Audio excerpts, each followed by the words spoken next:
Today, I want to share with you my cultural growth journey, how I have involved as an educator and intercultural thinker, what has challenged me, and what has shaped me, and how I plan to keep climbing. As you can see, my slides have 5 main points, so I'm going to introduce one by one.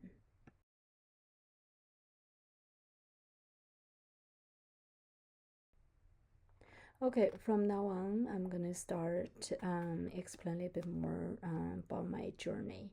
So right now, I see myself at the adaptation stage of the developmental module of intercultural sensitivity.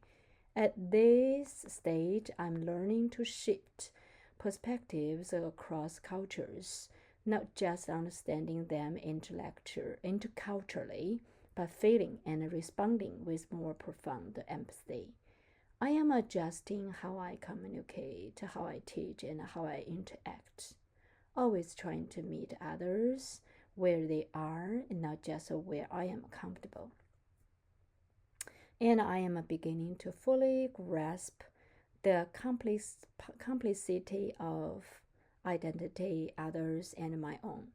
That recognition has been a turning point for me, both personally and professionally. So from these slides, you can see this is something like my views on culture and language teaching. So this leads into my philosophy of teaching. I hold a strong belief that culture and language are inseparable. You cannot truly teach one without the other. In today's world, teaching both together isn't just enriching, it's necessary. It builds some empathy, it cultivates global competency, it prepares students to navigate a diverse and interconnected world. But I'm also aware of the political backdrop we were navigating, especially tensions like those between the US and China. These intentions shape our students' perceptions and sometimes cast a shadow over what we can safely or comfortably teach. Still, this awareness makes me more committed and more careful. Sensitivity and intention guide my choices in the classroom. Now it's very interesting slide for me to explain a little bit about my metaphorical journey. Yeah, I choose the photo is like climbing and as mid climbing. So if I had to describe my journey metaphorically, I would say I am a mid climb on a mountain. I have already climbed a reasonable distance from research, self-reflection, and hard-earned insights. The terrain has been steep at times, but meaningful. The summit is still ahead, and I know the work is far from over. But even from halfway up, the view is cleaner, and I can see just how far I have come. As what can I express my confidence from the 303 my metaphorical journey. So I do notice I do have some progress and achievements. So a huge part of the climb has come from scholarly engagement, reading, reflecting, and studying have not just sharpened my teaching, they are reshaped how I think.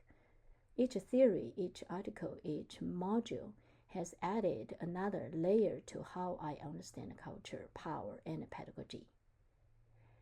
Including this time, I'm learning from CARLA, from Dr. Kong. And what has been most transformative is how these ideas extend beyond the academic. They are ethical, they are political, they are deeply human. Alright, this is going to be the last main point of my demonstration, all about obstacles and resilience. Well, but Growth doesn't happen without resilience. Along the way, I have faced real obstacles, some tied to my own cultural identity. There have been moments of exclusion, of being misjudged. There were moments when I felt I didn't belong or was seen through a stereotyped lens. These moments were painful but also formative. They didn't derail me, they clarified my purpose. They reminded me why this work matters, why cultural education is essential in building equity, compassion, and understanding. Well, and the last part of my presentation on my own culture, growth, identity, I want to mention a little bit. I'm pretty sure most of our world language educators would have similar ideas how we can move forward. So it's listed as in this slide 6 points, but I feel like the most important part, how we can continue, is we believe our beliefs in our resilience and flexibilities. That's all.